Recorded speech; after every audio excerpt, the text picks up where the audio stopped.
नमस्कार, मैं हूं निकिता और आप देख रहे हैं सत्य हिंदी। एक नजर डालते हैं अब तक की सुर्खियों पर। ईरान के सर्वोच्च नेता मुश्तबा खामेनेई का पहला संदेश, बोले होर्मुज स्ट्रेट बंद ही रहना चाहिए। खामेनेई ने मौतों का बदला लेने की खाई कसम। ईरान के नए सर्वोच्च नेता मुश्तबा खामेनेई ने गुरुवार को अपना पहला संदेश जारी किया। यह संदेश ईरान के सरकारी टीवी पर पढ़कर सुनाया गया क्योंकि वे खुद कैमरे पर सामने नहीं आए। मुश्तबा दिवंगत सर्वोच्च नेता आयतुल्लाह अली खामेनेई के बेटे हैं, जिनकी 28 फरवरी को अमेरिका और इसराइल के संयुक्त हमलों में मौत हो गई थी। अपने संदेश में मुश्तबा खामेनेई ने कहा कि ईरान दबाव बनाने के लिए स्ट्रेट ऑफ होर्मुज को बंद रखेगा।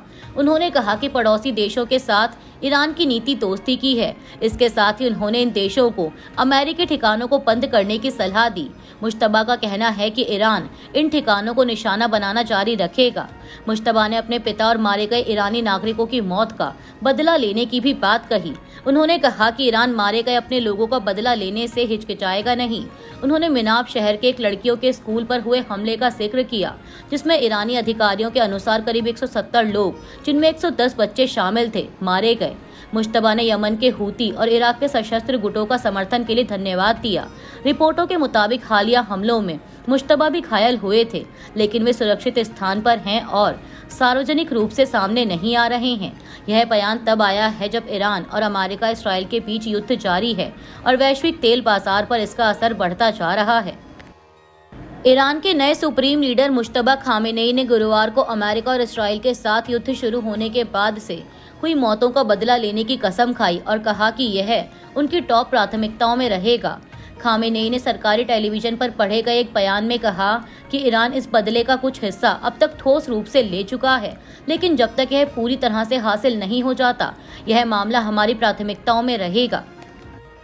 ट्रंप बोले ईरान को परमाणु हथियार नहीं बनाने देंगे। ईरान के बुरे साम्राज्य को रोकना तेल की कीमतों से ज्यादा जरूरी।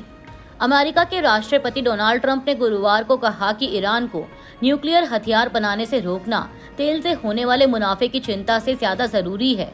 ट्रंप ने कहा कि यूनाइटेड स्टेट्स दुनिया का अब तक का सबसे बड़ा ऑयल प्रोड्यूसर है, इसलिए जब तेल की कीमतें बढ़ती हैं तो हम बहुत पैसा कमाते हैं। लेकिन प्रेसिडेंट के तौर पर मेरे लिए ज्यादा दिलचस्पी और अहमियत इस बात में है कि एक बुरे साम्राज्य ईरान को न्यूक्लियर हथियार बनाने से रोका जाए और मिडिल ईस्ट और असल में दुनिया को तबाह करने से रोका जाए।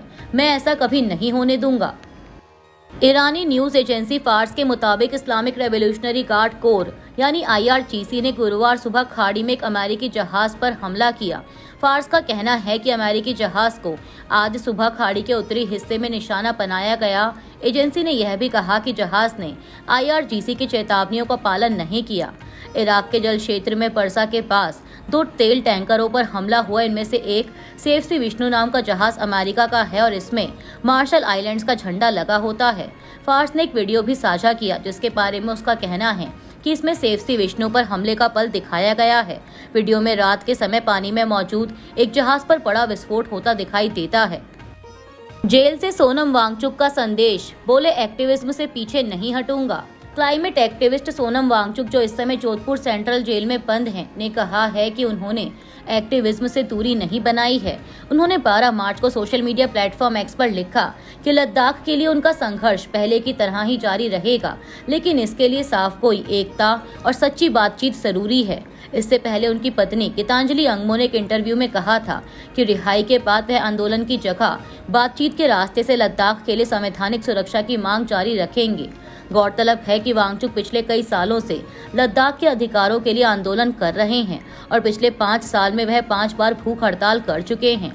24 सितंबर 2025 को लेह में उनकी भूख हड़ताल के दौरान हिंसा भड़क गई थी, जिसमें पुलिस फायरिंग में 4 लोगों की मौत और करीब 160 लोग घायल हुए थे। फिलहाल उनकी हिरासत को सुप्रीम कोर्ट में चुनौती दी गई है और इस मामले की अगली सुनवाई अगले हफ्ते होने की उम्मीद है। ऊर्जा संकट पर राहुल गांधी की चेतावनी, संकट से निपटने के लिए सरकार को दिया सुझाव। कच्चे तेल की आपूर्ति के मामले में भारत की स्थिति सुरक्षित, तेल मंत्री। लोकसभा में नेता प्रतिपक्ष राहुल गांधी ने कहा है कि मिडिल ईस्ट में जारी संघर्ष की वजह से पैदा हुआ ऊर्जा संकट से निपटने के लिए सरकार को अपनी सोच बदलने की जरूरत है। उन्होंने यह भी कहा कि इस संकट के बारे में वह सदन में बोलना चाह रहे थे, लेकिन किसी नई प्रक्रिया की वजह से वह नहीं बोल पाए। राहुल गांधी ने कहा कि देश में एलपीजी और तेल की जो स्थिति है वो अभी शुरुआत है। इस बारे में मैं सदन में बोलना चाहता था, लेकिन कोई नई प्रक्रिया शुरू हुई है। इसमें मंत्री पहले तय करेंगे, फिर मैं बोलूंगा और फिर मंत्री उस पर जवाब देंगे। कांग्रेस नेता ने कहा कि प्रधानमंत्री और सरकार को तुरंत इस समस्या से निपटने के लिए तैयारी शुरू कर देनी चाहिए। अगर तैयारी नहीं की गई तो करोड़ों लोगों का नुकसान होगा। राहुल गांधी ने कहा कि हम एक अस्थिरता के दौर में जा रहे हैं। जब आप ऐसे दौर में जाते हैं तो आपको अपनी सोच बदलनी पड़ती है। आप वही पुरानी सोच नहीं रख सकते। इसीलिए मैं सरकार को यह सुझाव दे रहा हूं कि वे संभावनाओं पर गहराई से विचार करना शुरू करें और यह सोचें कि लोगों को परेशानियों से बचाने के लिए हमें क्या करना होगा। उन्होंने कहा कि मैं कोई राजनीतिक बयान नहीं दे रहा हूं, मैं सिर्फ यह कह रहा हूं कि मुझे आगे एक बड़ी समस्या आते हुए दिखाई दे रही है। केंद्रीय पेट्रोलियम एवं प्राकृतिक गैस मंत्री हरदीप सिंह पुरी ने संसद में बताया कि कच्चे तेल की आपूर्ति के मामले में भारत की स्थिति सुरक्षित है। उन्होंने कहा कि भारत की कच्चे तेल की आपूर्ति की स्थिति सुरक्षित है और तेल की जो मात्रा संरक्षित की गई है वह उससे भी ज्यादा है जो होर्मुज से मिलती थी। संकट से पहले भारत का लगभग 45% कच्चे तेल का आयात होर्मुज स्ट्रेट के रास्ते होता था। भारत ने उतना कच्चा तेल संरक्षित कर लिया है जो होर्मुज स्ट्रेट के बंद रहने के समय में मिलने वाले तेल से भी अधिक है। केंद्रीय मंत्री ने बताया कि एलपीजी के उत्पादन में 28% की बढ़ोतरी की गई है। उन्होंने कहा कि आगे की खरीद भी जारी है। हरदीप पुरी ने कहा कि मोदी सरकार की सबसे बड़ी प्राथमिकता यह है कि भारत के 33 करोड़ परिवारों, खासकर गरीब और वंचित लोगों की रसोई में किसी तरह की कमी ना हो। घरेलू आपूर्ति पूरी तरह सुरक्षित है और डिलीवरी पहले जैसी ही की जा रही है। उन्होंने बताया कि कई रिफाइनरियां 100% से भी अधिक क्षमता से चल रही हैं और पेट्रोल, डीजल, केरोसिन, एटीएफ या फ्यूल ऑयल की कोई कमी नहीं है। केंद्रीय मंत्री ने बताया कि भारत अब 40 देशों से ऊर्जा आयात कर रहा है, जबकि 2006 और 2007 में आयात 27 देशों से ही हो रहा था। हरदीप पुरी ने यह भी कहा कि होर्मुज के अलावा दूसरे स्रोतों से कच्चे तेल की खरीद बढ़कर लगभग 70% हो गई है, जो संघर्ष शुरू होने से पहले 55% थी। तेहरान के पास परमाणु प्लांट पर इस्राएल का हमला। ईरान युद्ध का 13वां दिन, मिडिल ईस्ट में हमले तेज। मिडिल ईस्ट में अमेरिका, इस्राएल और ईरान के बीच युद्ध का 13वां दिन शुरू हो गया है और संघर्ष अब जमीन के साथ साथ समुद्र तक फैल गया है। इस्राएल ने दावा किया कि उसने ईरान के तेहरान के पास स्थित तालेगन परमाणु परिसर पर हमला किया। हालांकि इसकी पुष्टि ईरान की ओर से नहीं हुई। इस बीच ईरान ने स्ट्रेट ऑफ होर्मुज के आसपास जहाजों और तेल टैंकरों पर हमले तेज कर दिए हैं, जहां से दुनिया की लगभग 20% तेल आपूर्ति गुजरती है। पिछले 2 दिनों में फारस की खाड़ी में कई जहाजों पर हमले हुए, जिनमें एक थाई जहाज पर हमले के बाद 3 लोग लापता बताए गए हैं। इस्लामिक रेवोल्यूशनरी गार्ड कॉर्प्स और हिजबुल्लाह ने मिलकर इसराइल पर 50 से ज्यादा ठिकानों पर हमले किए, जिसके जवाब में इसराइल ने लेबनान में हमले किए। इसी दौरान दुबई और कुवैत पर भी ड्रोन और मिसाइल हमलों की खबरें सामने आईं। युद्ध का असर वैश्विक अर्थव्यवस्था पर भी दिख रहा है और तेल की कीमतें $100 प्रति बैरल से ऊपर पहुंच गई हैं। होर्मुज स्ट्रेट पर तनाव, भारत की तेल सप्लाई पर बढ़ी चिंता। ईरान ने भारत के किस दावे का किया खंडन। पश्चिम एशिया में जारी तनाव के बीच भारत की तेल आपूर्ति को लेकर चिंता बढ़ गई है। भारत का कहना है कि ईरान ने भारतीय झंडे वाले तेल टैंकरों को स्ट्रेट ऑफ होर्मुज से सुरक्षित गुजरने की अनुमति देने का भरोसा दिया है, लेकिन ईरानी सूत्रों ने ऐसे किसी औपचारिक समझौते से इनकार किया। मीडिया रिपोर्ट्स के मुताबिक भारत के कुल कच्चे तेल आयात का करीब 40% इसी समुद्री रास्ते से आता है, इसीलिए इसकी सुरक्षा बेहद अहम मानी जा रही है। इस मुद्दे पर भारत के विदेश मंत्री एस जयशंकर और ईरान के विदेश मंत्री सैयद अब्बास अरागची के बीच हाल के दिनों में 3 बार बातचीत हो चुकी है।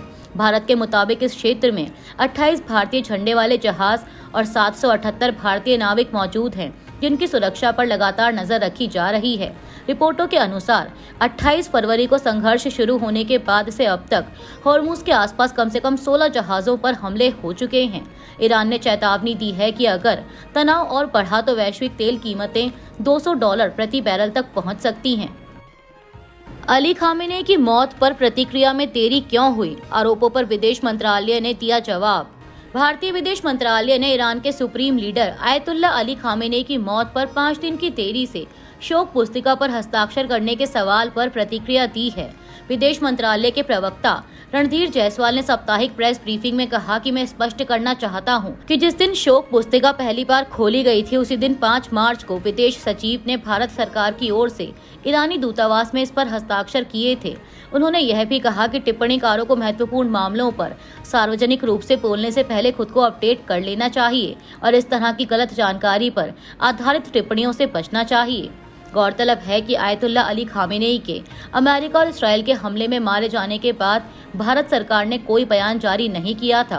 5 मार्च को विदेश सचिव विक्रम मिस्री ने शोक पुस्तिका पर हस्ताक्षर किए थे और उस वक्त सरकार के इस रुख की काफी आलोचना हुई थी।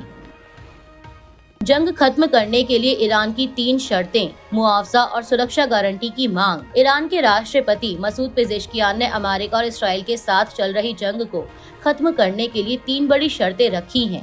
पेजेश्कियान ने कहा कि यह युद्ध इसराइल और अमेरिका की कार्रवाई से शुरू हुआ और अगर इसे खत्म करना है तो पहले कुछ अहम कदम उठाने होंगे। ईरान के राष्ट्रपति के मुताबिक सबसे पहली शर्त यह है कि ईरान के वैध अधिकारों को स्वीकार किया जाए, यानी अंतर्राष्ट्रीय स्तर पर यह माना जाए कि ईरान को अपनी सुरक्षा और संप्रभुता से जुड़े अधिकार हासिल हैं। दूसरी शर्त यह है कि ईरान को हुए नुकसान के लिए मुआवजा दिया जाए।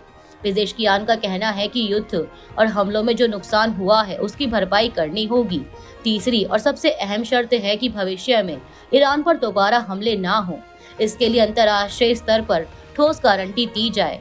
ईरान का कहना है कि अगर इन 3 शर्तों पर सहमति बनती है तभी इस युद्ध को खत्म करने की दिशा में आगे बढ़ा जा सकता है। अभी के लिए इतना ही। बाकी की देश दुनिया की बड़ी खबरों के लिए जुड़े रहिए सत्य हिंदी के साथ। Copyright disclaimer under Section 107 of the Copyright Act 1976. Allowance is made for fair use for purposes such as criticism, comment, news reporting, scholarship, and research. Fair use is a use permitted by copyright statute that might otherwise be infringing.